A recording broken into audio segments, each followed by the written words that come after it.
Hey everyone, welcome to T04's project, the Pothole Identification System. Here is our agenda for the video today. Background and motivation. Road networks around the world are in a constant state of expansion, making it increasingly difficult for municipal bodies to detect and repair damages in the road, namely potholes. Failure to ensure properly maintained roads results in damages. Nearly a third of car crashes are due to poor road conditions.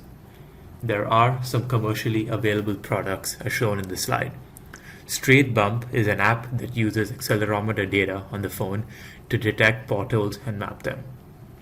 However, this app has had many false positive results and was heavily influenced by the user's interaction with the app, hence introducing further error. Land Rover also have a product that is factory installed onto specific models of their cars. While the system works well at identifying potholes and warning the users, the device is still inaccessible as only specific models of Land Rovers include this feature. While analyzing the problems associated with potholes, we were able to segregate them into three categories: economic, social, and environmental. Economic problems. There are high costs associated with damage repairs for vehicles and roads, along with additional costs from inefficient fuel consumption due to poor road conditions. Social. People are very dependent on the road network for their daily activities. Therefore, roads in poor conditions would only amplify traffic congestion and travel time. As for environmental problems, an extensive road network makes it difficult for municipalities to locate and repair potholes, allowing for further road degradation. Moreover, inefficient modes of fuel consumption result in an increase in air pollution. The stakeholders affected by these issues are shown in the figure. Primary stakeholders. They include car owners. Car owners are both socially and economically affected by potholes. They need to pay money for vehicle maintenance and also need to deal with longer wait times due to poor roads. Secondary stakeholders. These include local governments as they are in charge of repairing potholes. So in order to solve these issues, we developed a device that detects potholes and its locations when the car is passing over it. And then it records the data points onto a micro SD card so it can later be shared to the authorities or to users in an app that we will develop in a future project. For the purpose of this project, we decided that a pothole would be considered a 2 cm downward unevenness in the road. So considering this classification, we set some requirements. So our device should detect the potholes with 70% accuracy and 75% precision. It should also be able to map the potholes. The maximum price of the device should be 200 Canadian dollars and the maximum dimension should be 20 by 10 by 8 centimeters. So our device has both a hardware and a software component to it. The main components of the device are the Arduino, the accelerometer gyroscope module and sensor, the Neo 6M GPS module, and the micro SD module. The software involved can be divided into four main functions. First, the Arduino will be constantly reading data from the accelerometer in the background, and as soon as the acceleration exceeds a threshold value, the analysis begins. Then, data is passed through filters to reject possible false events. Afterwards, a k-nearest neighbor algorithm is used to classify each unknown data point. Once 15 data points have been classified, a majority vote is taken to determine the final prediction. Finally, if a pothole was detected, the user is alerted through a GUI interface. With the GUI interface, the user can confirm this detection and the event is added to the training data. In order to train the model, we collected two different datasets. We collected accelerometer data for when the car was passing through a pothole event, and we also collected data for non-pothole events such as smooth road, speed bumps, and passing through rocks or other types of things. And for each dataset, we collected data with 3 different speeds, 15, 20, and 30 kilometers per hour. This schematic shows the device that we use to collect the training data. We attached a accelerometer module, a GPS module, a microSD module, and a push-button module to the Arduino, and we coded it such that when the button was being pressed, data from the accelerometer and the location data from the GPS would be recorded into the microSD card. So the first step of the manual data logging is to place the device somewhere that is straight, stable, and can be easily accessed by someone with a press button that press the button when the car is passing through a pothole. Here, the logic of the algorithm is presented. First, we read the data from the device, observing one event at a time. Next, we compare the unclassified event to every classified event in our training data. This is done by computing the Euclidean distance between the unclassified event and every training data sample. Then the distances and their respective classes are sorted in an ascending order. Afterwards, the first k distances are observed and a majority vote is taken to determine the class of the unknown event. Finally, this process is repeated for 15 readings, and a majority vote is taken again to determine whether a pothole was detected, consequently warning the user. Nonetheless, there are a few drawbacks to our algorithm. To save battery life, the device will trigger the detection analysis only when it receives an acceleration reading that exceeds a threshold value.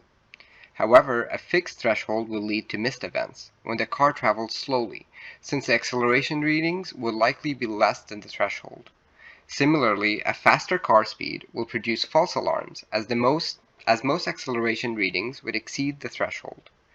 Moreover, road features such as decelerating belts and speed bumps also produce false events because their acceleration readings closely resemble that of potholes. From our research, we had found that car speeds exhibit a linear relationship with z-axis acceleration between 15 and 45 km per hour. Thus, to address the threshold concerns, we introduce a threshold controlled by a parameter that is roughly linear with current speed. 3 thresholds are set corresponding to low, medium, and high speeds. Low speeds at 15, medium at 30, and high at 70 km per hour. These are considered our velocity threshold values, or Vt in the formula. Acceleration constant, or AC in the formula, was determined experimentally by observing the training data as shown by the tables. For the continuous readings on the left, we only start analysis for events above the green line. For the chart on the right, we can see that most pothole acceleration readings are over the yellow threshold line. Once analysis begins, any event under the yellow line would be rejected by data filters. Once the threshold is exceeded, analysis begins by passing the readings through 3 filters that would reject any possible false events. Decelerating belts typically exhibit a 1 to 10 x to z-axis acceleration ratio. Thus, the xz acceleration ratio filter rejects events with a x to z-axis ratio less than 0.1. The low acceleration filter rejects events with z-axis acceleration less than the average of a smooth road, typically caused by small bumps. Finally, the low speed filter rejects events at car speed less than 5 km per hour, since z-axis acceleration peaks at this speed can be attributed to opening or closing doors. To test out the algorithm, we chose a test sample of events from the training data to establish ground truth. Then we ran the test sample through the algorithm, comparing each event to the training data that had been modified to remove the testing sample. Here we have an example of a pothole sample and a non-pothole sample that was run with and without the data filters. For the pothole sample, both cases detected the class correctly. For the non-pothole sample, the class was only detected correctly when the filters were used. This test was done for 10 potholes and 10 non-potholes. Without the filters, our device is able to produce 79% accuracy and 75% precision. With the filters, we observe an increase to 86% in accuracy and 82% in precision. Nonetheless, there exist limitations within our software and hardware. First, we are dependent on the GPS module to provide car speed. However, the GPS receiver fails to work in bad zones, such as tunnels. Hence, we are unable to run any analysis when entering such bad zones. Next, we observed that certain road features that closely resemble the z-axis acceleration of potholes, such as manholes, do not exhibit any trends for which we can filter them out. For such events, we are only reliant on the base algorithm, without any filters to make a detection. The initial idea for this project was to have a pothole sensing device and have a way to alert the user that a pothole was close or a pothole had just been passed over. Ideally, we plan to have a mobile application alert the user of potholes. The user would then be able to confirm through the app that it was indeed a pothole. However, due to constraints such as time and budget, we saw the difficulties in developing a mobile app alongside the existing device. Since we still wanted a way to communicate with the user, we opted for a simpler solution by creating a desktop app that would communicate with the Arduino through USB. And we wrote our program in C# and we developed it in Visual Studio. So when a pothole is detected by the device, the Arduino will send pothole data to the application. The user will have the opportunity to confirm the pothole through the GUI buttons. And upon confirmation, the pothole data would be saved locally on the computer. So this shifted our audience from individual users to possibly larger organizations that would have interest in logging potholes. Our current prototype is a device that can capture accelerometer-based pothole data, identify potholes with a degree of accuracy, and alert a user about them. In terms of the original scope of the project, we could find a better way to gather GPS data and further utilize the Bluetooth module. Going beyond our own project, we can see further development being done with the prototype. The desktop app could be expanded into a mobile app that stores pothole data on a web server.